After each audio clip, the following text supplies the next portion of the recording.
So hello and welcome to BOSCA Presents, presented by Mammoth Sports Construction and Cei Engineering. My name is John Hartwell. I am the creative director behind Hartwell Studio Works, a sports branding shop serving the small college athletics market. BOSCA Presents is a webinar series featuring athletics leaders discussing topics of importance for the small college athletics community. Our topic today is creating a successful conference web streaming platform. Audience participation is encouraged. We'll have the opportunity for our guests to answer your questions after the presentation. Please use the chat box to direct your questions to me, and I will ask them to our guests. A quick reminder that we are recording both audio and video, both of which will be available later on the web. Before we begin, we'll hear from our sponsors, starting with Brian Morris from Mammoth Sports Construction. Brian. Thanks, John. As always, it's a pleasure for Mammoth to be part of BOSCA and BOSCA Presents. Great conference again this year. If you guys haven't made it to the BOSCA annual event, I really highly encourage you guys to do so. But Mammoth is proud to be really a partner for a lot of small colleges across the country. The MIAA is on today, which we have a tremendous relationship with as the official turf provider.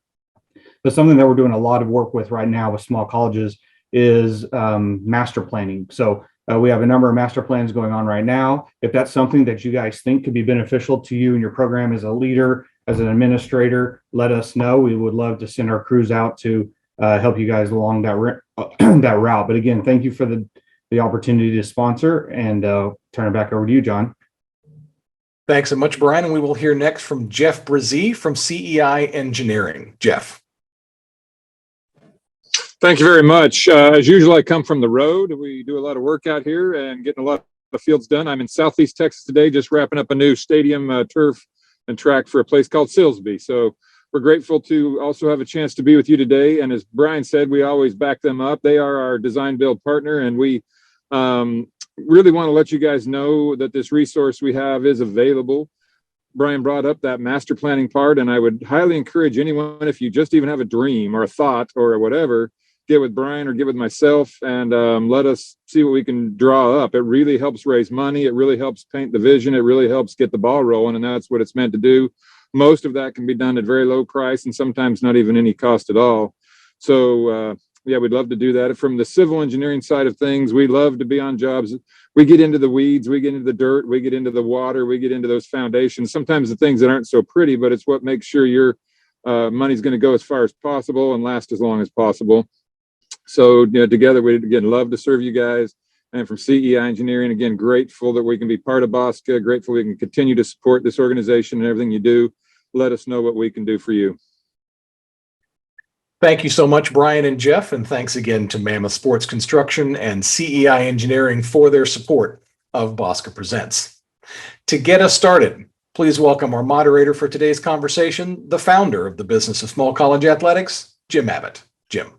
Thank you, John, and thanks to everybody for being here today. I love that via Zoom we can just get together and have sessions like this. I want to encourage everybody, if you haven't, I would encourage you to change your view in Zoom to speaker view. It can be sort of hard to keep up with things when you're looking at a screen full of everybody else who's in the room or not in the room. So we've got a lot going on with BOSCA. As Brian mentioned, we had a great workshop this summer. We have 2 virtual academies that are starting up here in the next 2 weeks. The first one is our Leadership Academy, which is designed for relatively new or aspiring athletic directors, and that starts next Monday. And then we've also started a Revenue Generation Academy that's going to be focused on trying to help people with their external revenue programs, and that's starting here in a couple of weeks. So a lot going on, including sessions like this, and I think we are ready to get things cranking. Today we're going to talk about creating conference-wide streaming, web streaming platforms. I was an athletic director for 20 years. I clearly remember a time when there was no web streaming. And I remember very well when we got started. And the start for us 15 or so years ago was really just buying one camera and pointing it at the court or the field and hoping that it worked. Now we've come a long way, and I think have a long ways to go in terms of utilizing this. But I've got a great panel today. I'm joined by Mike Racy. Mike is the commissioner of the Mid-America Intercollegiate Athletic Association. I've got Nate Davis, the athletic director at Northern State University. And we have Cody Reaves, who's the assistant athletic director for external relations at Washburn. So we're going to crank it up with question number one. And Nate, I'm going to start with you. As I mentioned, web streaming's been around for 15 or so years. What were your opinions of what web streaming was, 5 or 6 years ago, and what was happening on your campus? Yeah, thanks, Jim. Thanks for having me on today. Looking forward to being part of the discussion. I think web streaming has been had an interesting growth over the last, you mentioned 15 years ago. It's come a long way since then, but in the last 3 to 5 years, I think it's evolved even more. We've gone through significant growth and change with what that looks like and the standards that we all have and what the expectation is from fan bases and from those taking in the product. But also just in the last couple of years, I think it's really changed as we've kind of gone through the pandemic and how we've kind of been, I don't want to say forced, but we've had to utilize web streaming even more. And it's become just the way that we consume the content. So I think for us, from a campus perspective, we've looked at ways that how can we get this content, put it out there in a usable format and provide a good product to people that want to see the games. And so I think it's just evolved and changed in the course of, the expectation has become much higher than maybe it was 5 years ago of, it used to be the highest levels were doing this. And now as we go down, every level of college athletics, there's an expectation that we do that. It's even become the expectation that at the high school levels and down into youth sports that this is just what people have grown to expect. I was just having a conversation a couple of days ago with some folks that were talking about their grandson's baseball game. And they talked about, oh yeah, we can watch that on the stream. Thinking, geez, I never would have thought like that before, but that's just what people have come to expect. So we've had to adjust and adapt and improvise a little bit to figure out how we're going to provide that and provide a quality product. And it no longer can we just do the single camera setup. I mean, some of us still do that, but I think we've learned that people expect to have multiple angles. They want to see potentially replays. They want to have quality broadcasting that goes along with it. So the expectation for the product has significantly changed. And I think for the most part, we've been able to kind of grow with that as well. So I'll probably stop there and let Cody and Mike jump in and add to that. Yeah, the last 5 years in particular, I know I was starting out at Pitt State about the same time Nate was, and the MIAA network had been available for about a year, kind of it hadn't started. So I got to see the grassroots efforts on that. And then I took some time, went to another school, a separate conference, coming back 5 years later and seeing the growth that it's had. And I'll let Mike speak to kind of the changes over those 5 years, but it's expanded exponentially, and it's become something that, at that time I never would have imagined, just from the MIAA network standpoint, it growing to be. But it's the amount of sports that we cover, the resources that are put into it. I think it's in 5 year period, it's really, really, really grown. So, Mike, how about from the conference perspective? Yeah, Jim, I again also appreciate you having me on today and giving us an opportunity to talk about this important subject. I became the commissioner of the MIAA in 2016, and it was 2016, 2017, a lot going on regarding how people consume especially television events. And I recognized as commissioner that, we needed to do something that gave individuals that were fans of the MIAA a tool that they could watch the event live or something that they could go back and watch later. And that's one of the things I really appreciate about our network is the ability for student athletes, for coaches, for fans, for those connected to the university to go back and watch an archive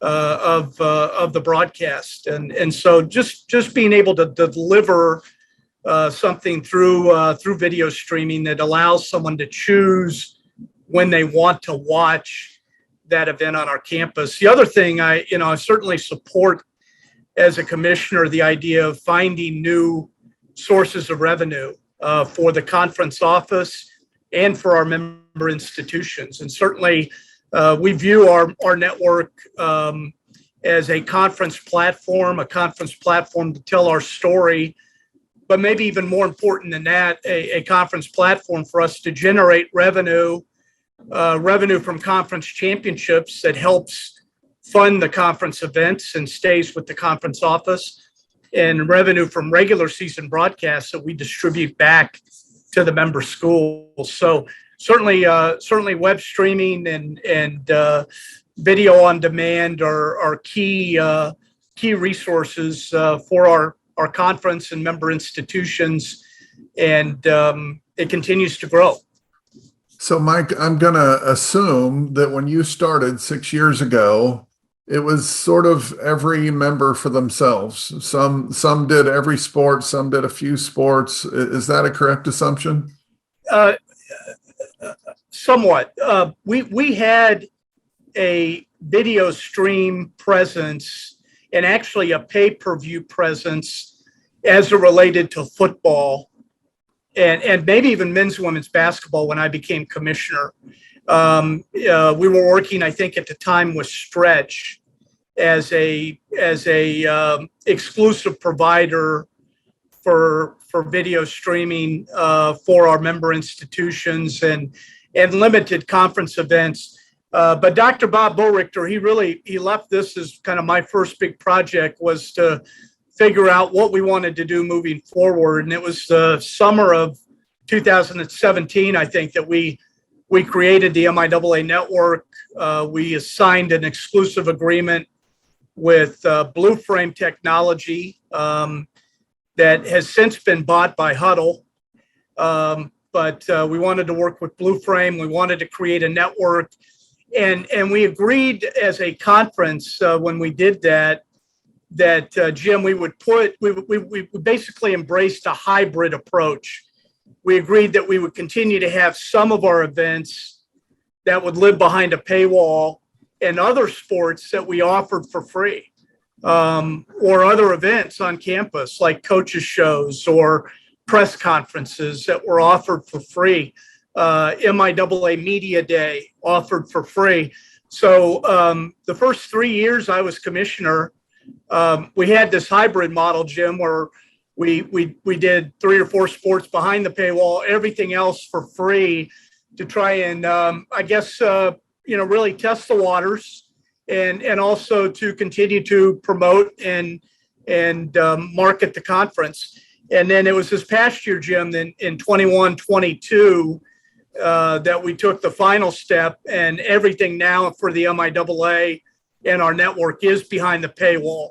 So any sporting event, any live sporting event that we broadcast behind the paywall, where you have to buy either a daily fee, a monthly subscription, or an annual subscription. Last year, Jim, we did 1,400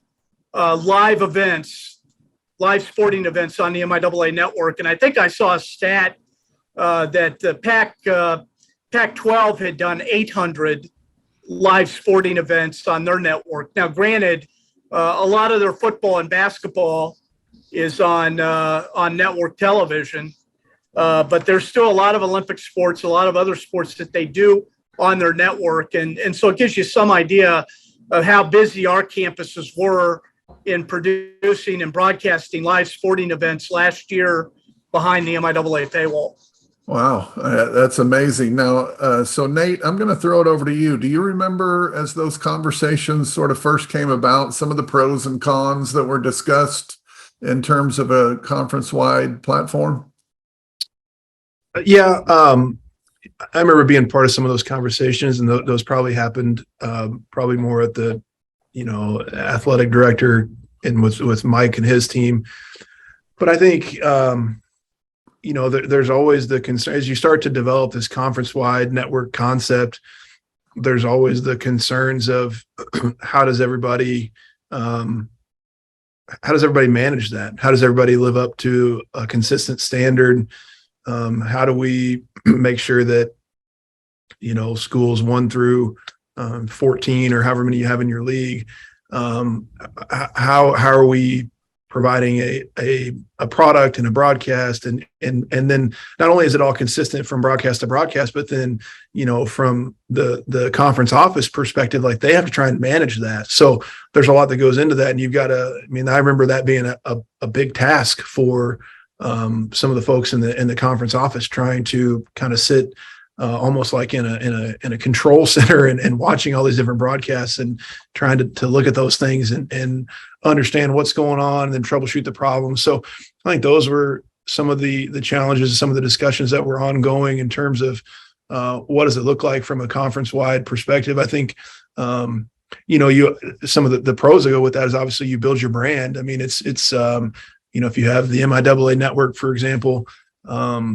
that's one that you can, everybody has the power of the league behind them, and you see that at every level. But there's lots of details that go into that, lots of nuances, and it was certainly challenging. I mean, I can remember back to the early days, and Mike mentioned being with Stretch Internet. I mean, I was at I don't remember where that was in my career, but somewhere along in the MIAA. But I remember those days, and then moving on to Blue Frame and kind of the change that came with that. And but it's those were the early stages of that brought a lot of questions and concerns, and how are we going to manage this? Who's going to, and then what is the consequence of if you don't meet the standard? How do you what do you do? You have every school has a different budget. Everybody has different priorities. So just trying to get everybody to, kind of building consensus in the room and getting everybody to be on a level playing field and a level platform and having the same expectations was tough. Well, that makes sense. Now, Cody, I'm gonna move on to the next question here, because one of the arguments, and I've participated in this myself, that we often hear from schools relates to the idea of charging a fee to view a broadcast versus providing it for free. So Cody, start us off on this. What are your thoughts on that? Yeah, Jim, and actually my answer to question 2 would have been the same to question 3. Is I think from the base 4 level where I'm at, the biggest issue you see or people have is, we go from not charging anyone to view our content to now all of a sudden we're going to charge, and does it come across as we're nickel and diming them? Is it taken away from donor money, or if that's a corporate partner, are we navigating our money flow the best way? And I'll say, from my perspective, being here at Washburn, I don't see very much at all of our donors or corporate partners that are upset that they're being charged a subscription. More so, we've got, like I was talking today, 5 or 6 of our local restaurant vendors are more than happy to purchase a year-long subscription themselves on top, just so they can show the games on top of what they have going corporate partner-wise with us. So it doesn't. I know there you will have your headaches. There are a few people that may not be happy having to pay for that content, but I think once they realize the how vastly you can improve your content, how much better things can get, and what benefits it brings to the schools, it's a lot easier conversation to have than you think. Yeah, Nate, what do you think? Free versus behind a paywall? I'm very much in favor of charging for the content. I know there's probably arguments to be made on either side of that, but the number one thing for me is if a fan walked into your arena, field, whatever your venue may be, and you're charging admission to get in, and they said, I'd like to watch the game, you wouldn't say, come on in and watch it for free. We would say, okay, it costs, $5 or $10, whatever your ticket price is. And we'd ask them to pay for that. And so for me, it's a little bit perplexing that we would just offer our content for free on a web stream. So, they could essentially pull their phone out and stand in the lobby and watch the game instead of going inside and paying a ticket. So I think to me, it makes a lot of sense to charge, put things behind a paywall. I think there's obviously every school and every league has to kind of navigate through those waters that are specific to them, and they have to decide what's best and what fits for them. And everybody has different circumstances. So I certainly understand that, but I just think it's a missed revenue opportunity if we're not doing that. And I think there's opportunities to, capitalize on that. But I do think with that comes an expectation of you've got to have, minimum broadcast standards, and you've got to be meeting those. You've got to put out quality content. You've got to make sure that when someone's paying for that, whether they're paying $5 or $100, that matters. And people will expect, if they're paying for something, they expect, if they're not paying for something, they expect it to be really good. So now if they're paying, you better make sure you're coming with a quality product. So, I've had other conversations with other folks, and there's opportunity, there's inventory to sell advertising space within the broadcast through commercials and other things. So you can recoup some revenue in those ways.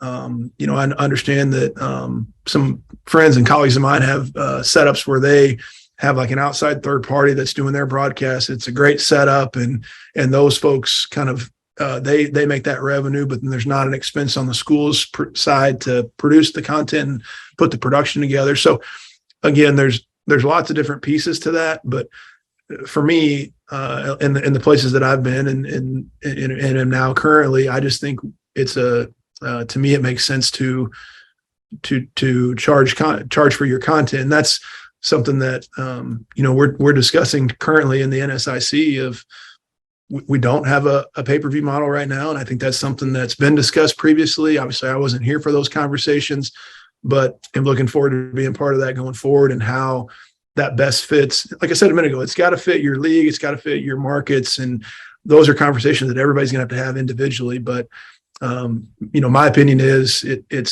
you're charging, if you're charging to get into a game, it makes sense to me to charge to watch it online. And I think the last thing I'll say is I mentioned this at the start, coming out of the pandemic, I think we've all become kind of conditioned to just, you're going to have to purchase the content. I just think people are used to that. They're comfortable with that. It's not the same as it was 3, 5, 10 years ago. So I think there's certainly space for a conversation, and everybody can then make the decision that's best for them and their space. Okay, Mike, the MIAA has obviously gone the route of pay-per-view. So tell us a little bit about how that works. Do people buy by the game? Do they buy by the season? How is the revenue handled and distributed? And then what about sponsorships within the games? Can you kind of tell us how that works in the MIAA? Yeah, and quickly, Jim, I'm going to go back on the previous question on the pay-per-view versus giving the content away. And I know the arguments there about, greater exposure, free will generate more people to come and watch. And, in our hybrid model I described earlier, Jim, we've got some data where we're able to look at, how many people went and watched a University of Nebraska Kearney wrestling match when we were giving it away for free versus now charging them a fee or a subscription. How many people went and watched a UCM baseball game for free versus now when they have to pay for it? How many people went and watched an Emporia State women's soccer game for free versus now having to pay for it? And we don't see a lot of drop off. We're not losing viewers. We're not losing people that are turned off by us charging a fee. If anything, it's telling people that, hey, this is a quality broadcast. If you want to watch this Division II soccer match or baseball game, you're going to have to pay for it. So I think, I've been a proponent of this from day one. And those that argue that we're just costing people, the opportunity to discover all of the great things we have in Division II. I don't see it. I don't see the data. As far as what we've done in the MIAA, Jim, my advice to any conference going through this, you're going to have your presidents and ADs that buy in and say, yes, we're going to do a hybrid or we're going to do a full pay-per-view model. But before you get to that point, put together a small working group. We've had an MIAA media task force since I became commissioner, and that group has been responsible for everything from reviewing requests for proposals when we went with Blue Frame to developing our MIAA network handbook that has the minimum requirements and what institutions must meet in our broadcasts. To what we do if those broadcast standards aren't met, and all of this work that this task force did eventually gets in front of our ADs and our presidents. But having that small working group that's done the hard work, that's made the tough decisions, it makes it easier when you've got the full group making decisions. As far as what we've done. I mentioned earlier, we've created everything behind a paywall that has really 3 options for someone to come in and watch. You can purchase a day pass for $10. And during that day, if there's 6 soccer games and 10 volleyball games and 6 football games, you could go watch any of those for your $10 purchase. We've also created a monthly subscription. So, if you're a football fan and you know that you just want to watch MIAA football, you're probably going to pay $25 a month for 3 months, and then you're done. You're going to get in every MIAA football game for $75, $25 a month for 3 months. And then those MIAA sports fans, and we have a lot of them. In fact, we're up 50% in our annual subscription sales, but for $125, you'll be able to watch for an entire year all 1,400 of the live sporting events, probably more this year, and any other special events that we broadcast, like our media day, like our coaches shows, like our new coach press conferences. Some of our schools are even broadcasting graduation on the MIAA network. So a lot of activity that you'll have access to for $125. What we've determined in the MIAA, Jim, is that a rising tide lifts all ships.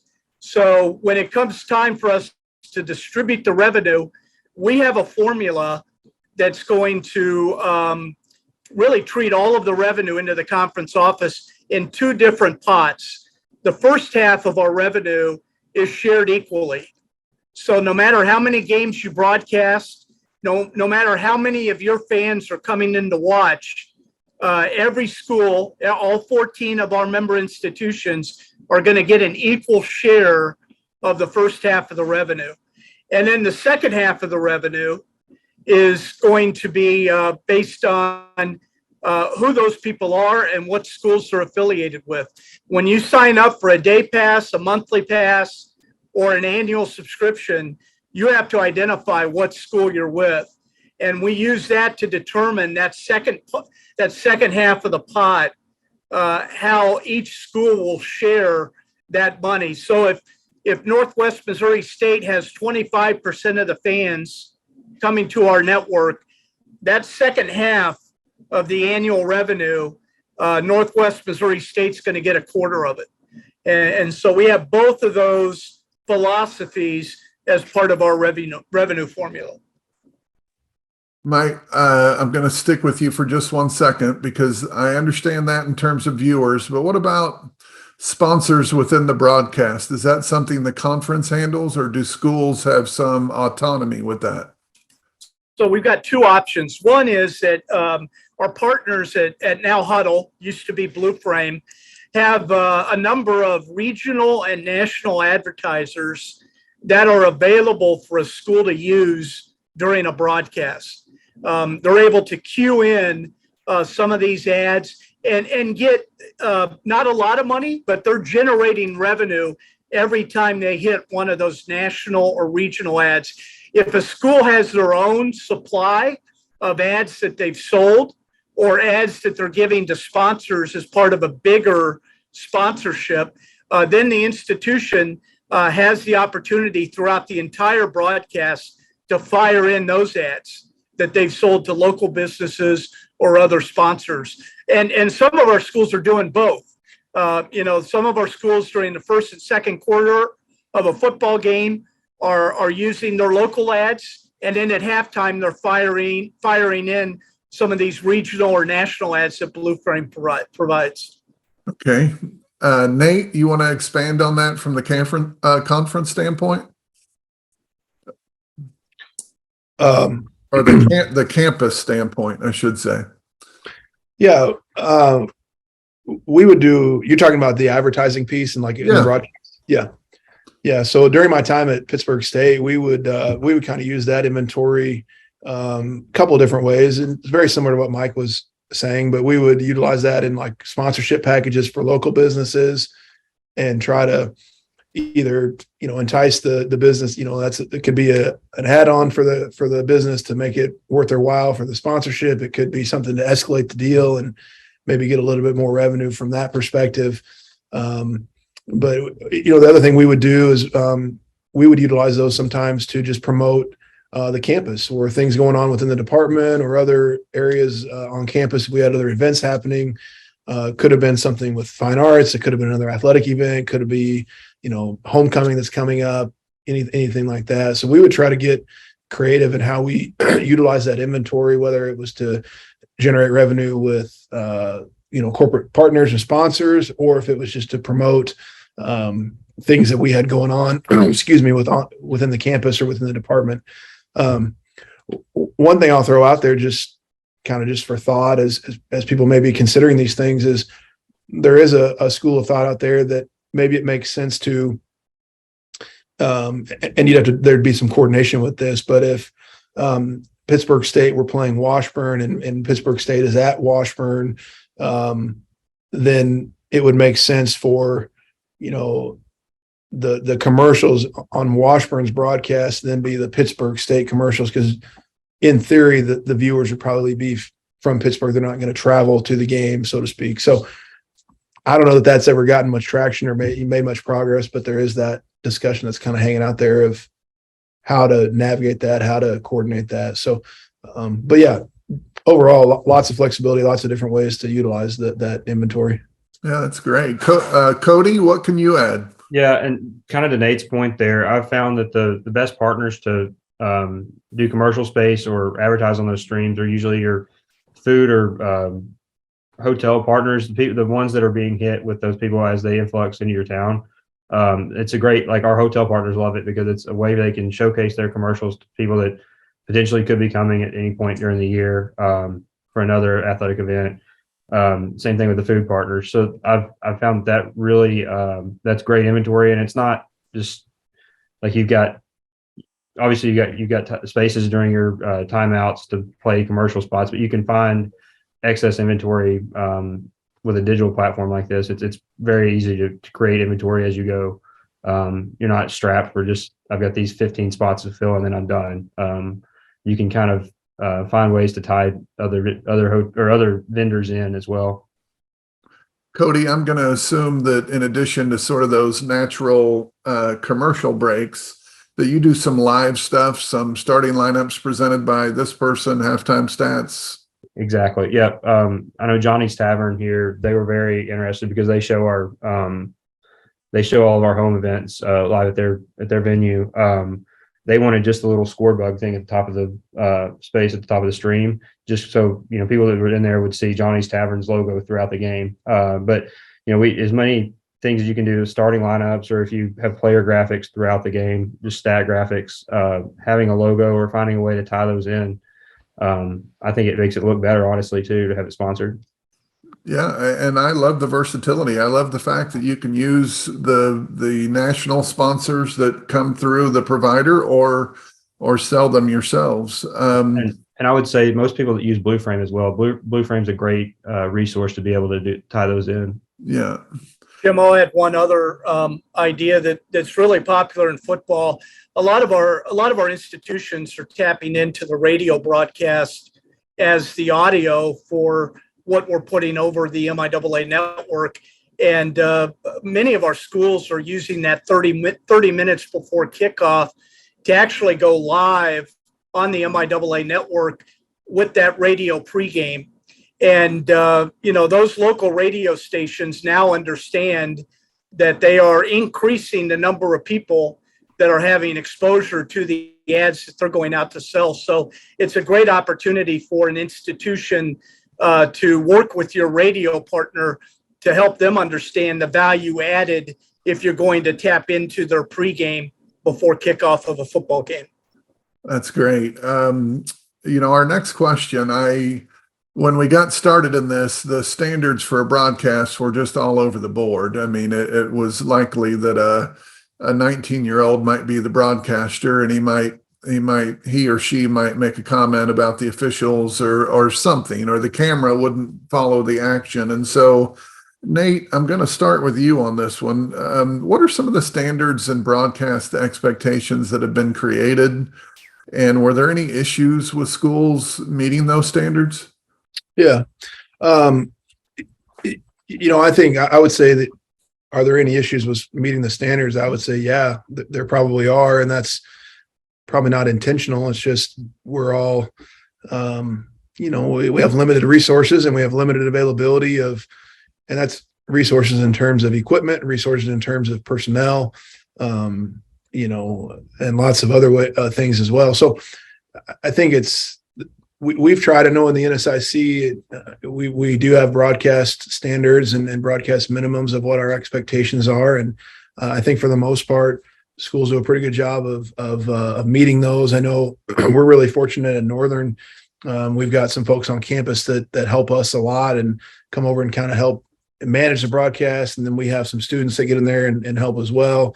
Some places have their communications departments that are willing to, sometimes it's a class, sometimes it's just students that want experience.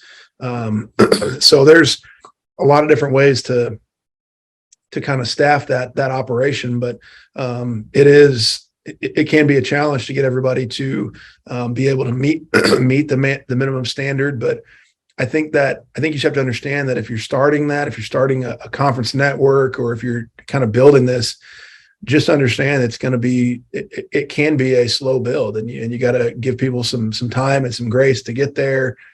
But you also have to encourage them along to elevate their process and elevate their product. So I can think back over the course of my career and I've been really fortunate to have been kind of on both sides of the spectrum here, both ends of the spectrum. Been at places where we really struggled to put a broadcast together, and it probably wasn't a very quality broadcast. And I've been at places where we've had people there that are really talented at this and can put together a great broadcast. So it's just, you have to work with kind of what you've got there, but always be kind of growing. And Jim, you mentioned this, if you've got maybe a student broadcaster who's calling the game, I think part of that is just taking the time to really kind of educate them on your work here matters and people are listening. And it's important to know the student athletes' names and be able to, pronounce them correctly and not critique the officiating and trying to help them along. That helps in your product and your broadcast, but it's also a great opportunity to kind of coach those young people along in maybe a profession they want to pursue. And so giving them some real life experience. So a lot to manage there, a lot that goes into these broadcasts, and it is a challenge to get everybody on the same page and to be meeting those minimums and those expectations. But it's certainly worth it as it takes time. And it's been, as you can see over the course of time, as these things grow and get better, everyone's broadcast and their product tends to grow with it. So it's kind of fun to watch that. Cody, what would you add there regarding broadcast standards? Yep, I would say the big piece we are here at Washburn have looked to add this year is having obviously we have our local radio.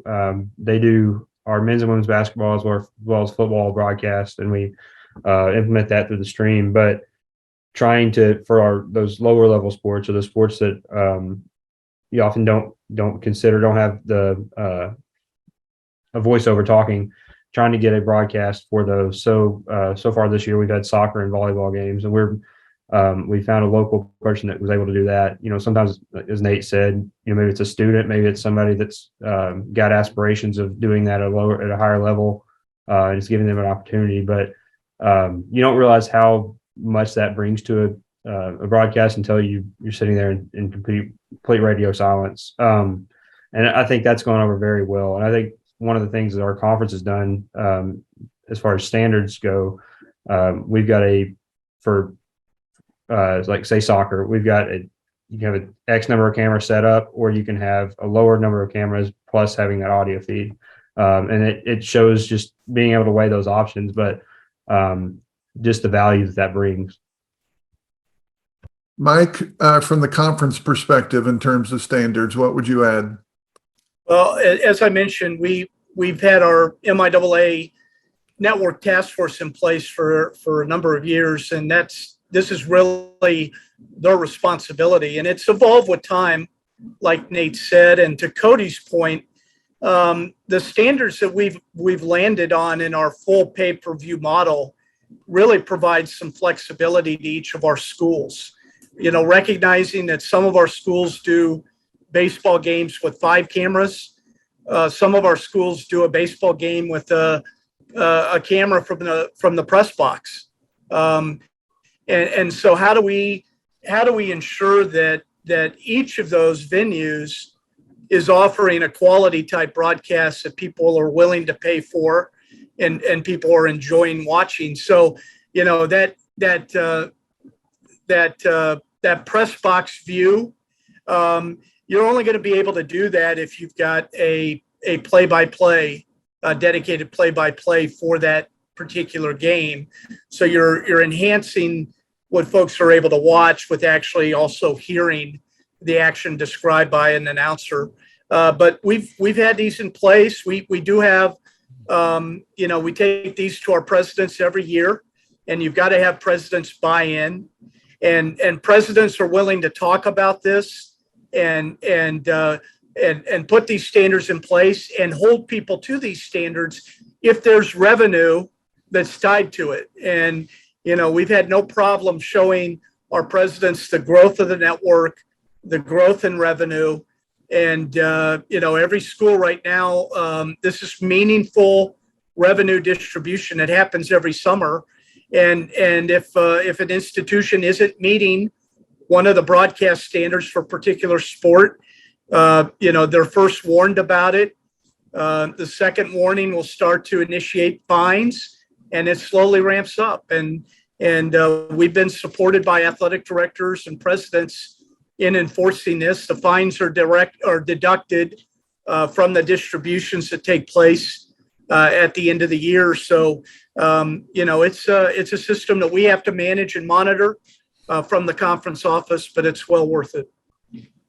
Mike, do you find or do you encourage schools to reinvest the funds they make from broadcasts into broadcasts? Yeah, we really do. And that's the beauty of this.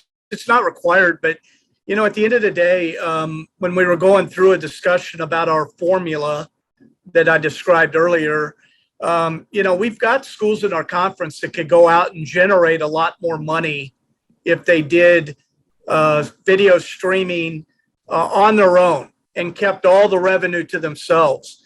But there's a recognition by those schools that only takes care of half of our games. And in fact, most of our fans are tuning in to watch when we're on the road. So we're only going to be successful in offering our fans a quality broadcast experience for all of our games if we're helping reinvest some revenue with other institutions in the conference to help them get better.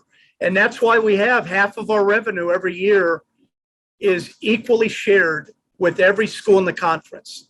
And that, that's symbolic, but it's also very, very important that a school on the lower level of fans that are tuning in to our network realize that they're getting more than they probably would generate on their own And therefore, there is an expectation for them to purchase cameras, for them to, create some a hardwire network at their soccer stadium. Those things that they need to do to enhance the broadcast. So certainly an expectation, and we've seen it happen. We've seen each year every one of our schools get better in delivering quality broadcasts to our fans.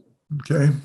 Well, I'm going to remind those folks who have tuned in today that if you have a question, just put it in the chat there and we'll make sure it gets asked here at the end. I'm going to combine our sort of final two questions that we were looking at. So this will be our final question for the panel, and we'll take any other questions from the group. But Cody, I'm going to start with you, and so I'm going to ask you what advice you might have that you would give to schools and conferences that were contemplating a conference-wide network, and then I'm going to ask you to kind of look into the future and let me know, where do you see this going in 5 or 10 years?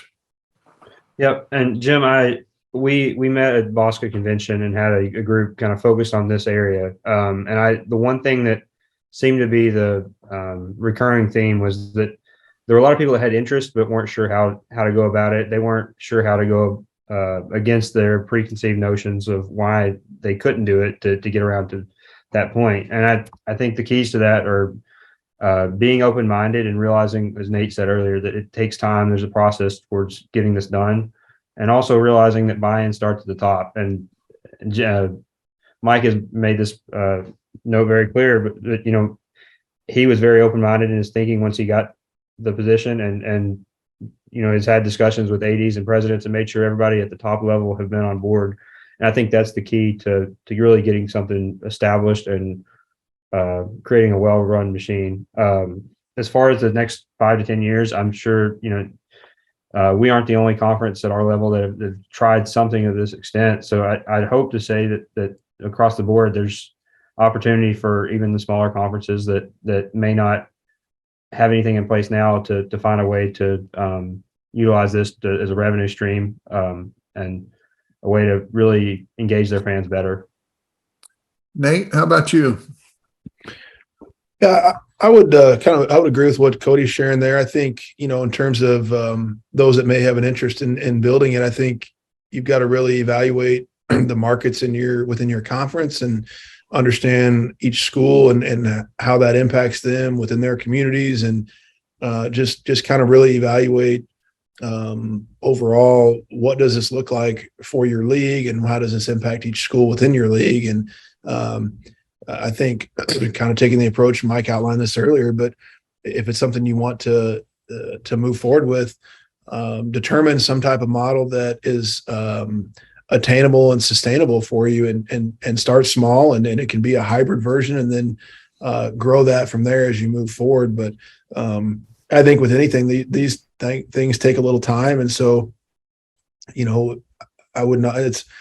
We try something new at an event, and in terms of game management, and if it doesn't work well the first game, we don't just bail on it. It takes a little time to grow and for people to adjust to it. So that would be the advice I would give, is to just be willing to try new things and let it evolve, and be willing to work at it and build it to what fits your league and your specific schools within that league. And then in terms of what the future looks like, I mean, very, very hard to say, but I don't think web streaming is going away. I think if anything, it's going to become more a part of our overall operation. It's going to become more part of the fabric of what we do and how we deliver our content to fans. That it's well documented, and I don't think anybody on this call would argue that attendance at events is steadily declining, and that's not collegiate athletics. That's across the board. You can look at the numbers, and everybody is struggling to get people to attend games.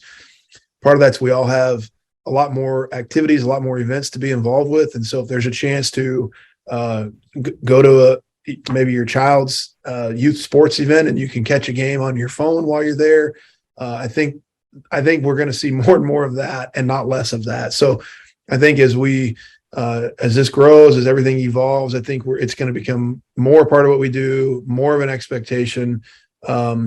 These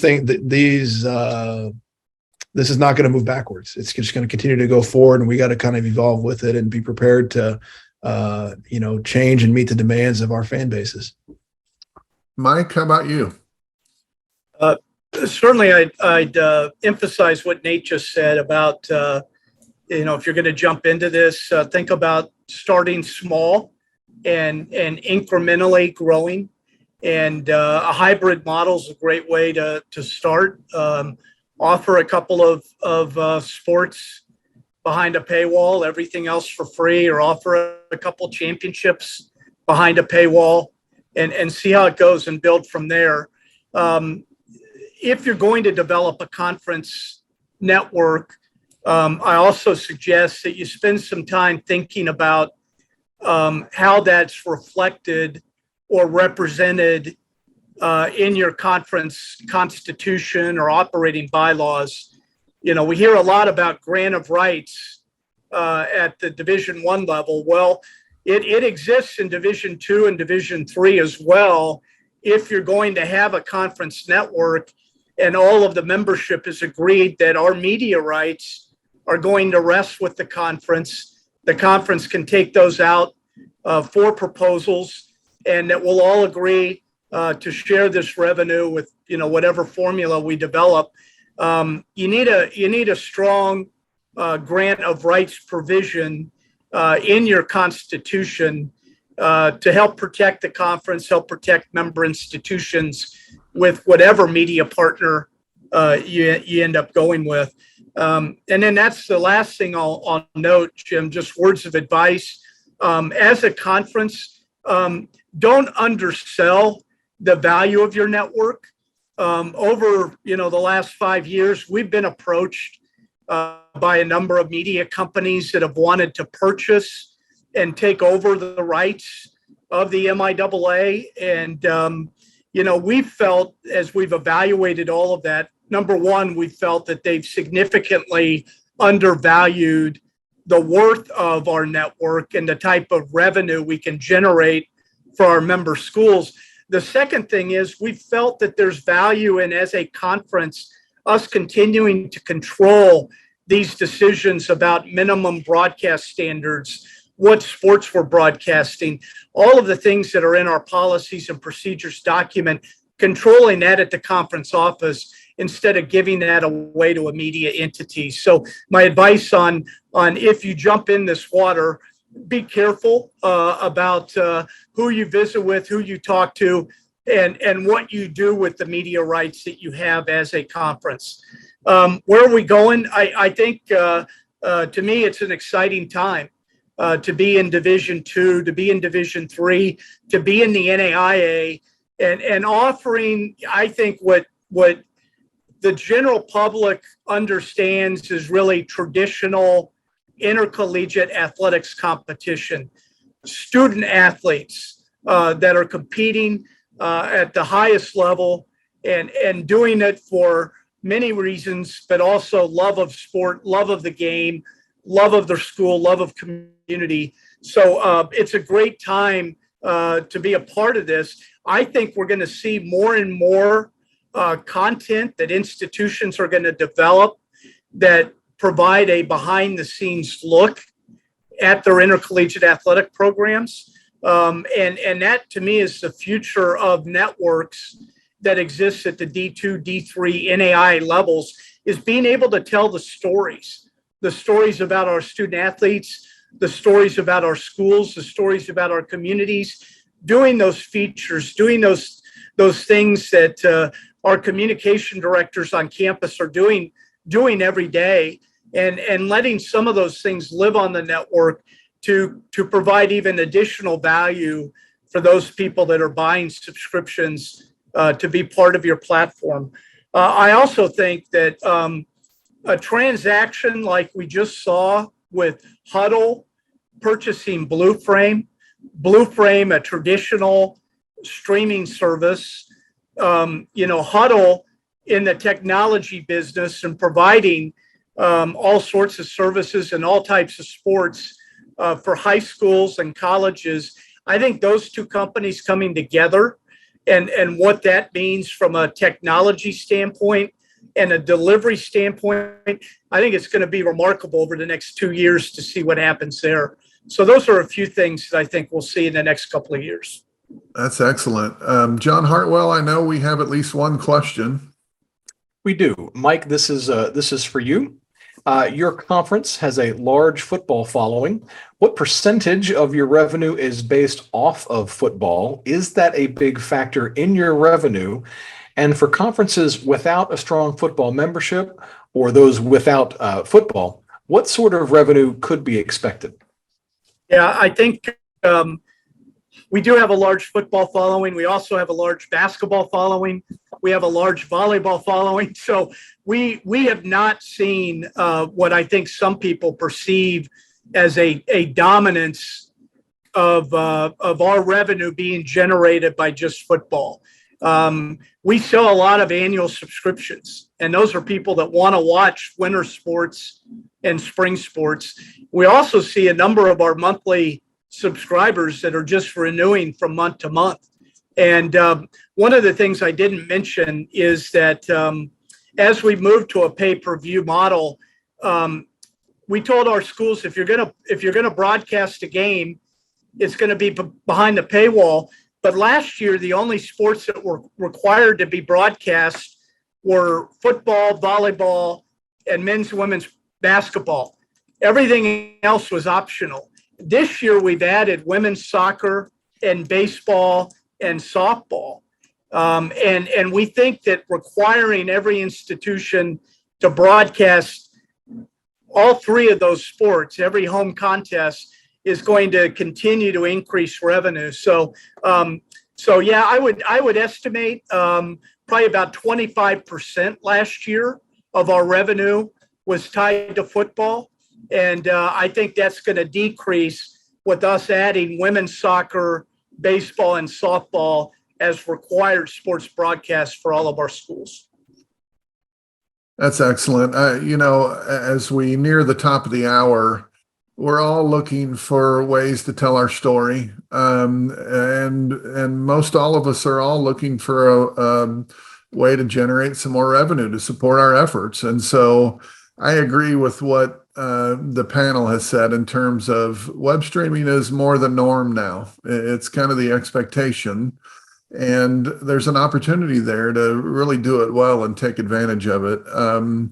I want to thank Mike Racy, Nate Davis, and Cody Reaves for taking the time to sit on our panel today and share your expertise. I encourage you to reach out to them. The business of small college athletics exists to promote small college athletics. We provide professional development and spotlights on administrators in a variety of ways. So I encourage you to check out the website at smallcollegeathletics.com. I want to thank Mammoth Sports Construction and Cei Engineering for supporting today's BOSCA Present session. So thanks very much. Look for our next session. And if we can help you, let us know. Thank you very much. Have a great day.